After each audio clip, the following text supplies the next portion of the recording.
కేవలం 5,000తో 605 గజాల భూమిలో 630 స్క్వేర్ ఫీట్ సింప్లెక్స్ హౌస్ కేవలం 36 లక్షలు మాత్రమే. మరి బీసీల యొక్క రాజకీయ చైతన్యం కోసమో లేకపోతే వాళ్ళకి ఆర్థికంగా బాగుంటానికో ఈ రాష్ట్రంలో ఎన్టీ రామారావు, వైఎస్ రాజశేఖర రెడ్డి గారు, ఇప్పుడు జగన్మోహన్ రెడ్డి గారు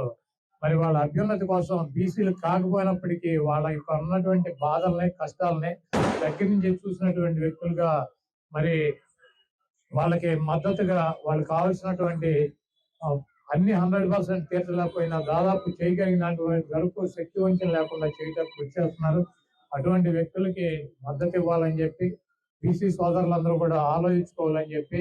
ఏ ప్రభుత్వం అధికారంలో ఉంటే మరి మీకు సంక్షేమ కార్యక్రమాలు కావచ్చు, రాజకీయంగా కావచ్చు, మీకు సామాజికంగా కావచ్చు, ఆర్థికంగా మీకు ఎవరైతే తోడుగా ఉంటారో ఆలోచించుకొని మీ ఓటుని వినియోగించుకోవాలని చెప్పి డెఫినెట్ గా జగన్మోహన్ రెడ్డి గారి సారథ్యంలో నడిచేటువంటి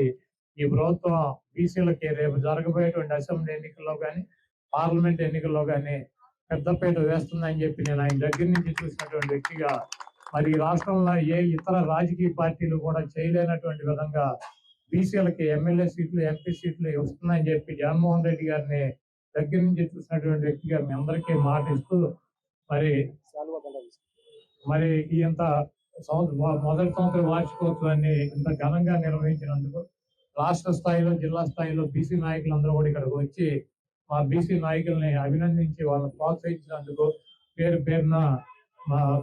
ఈ రాష్ట్రం నుంచి వచ్చినటువంటి, జిల్లా నుంచి వచ్చినటువంటి నాయకులకి, ఇక్కడ పనిచేస్తున్నటువంటి కమిటీ వారికి మరొకసారి హృదయపూర్వక నమస్కారాలు తెలియజేస్తూ సెలవు.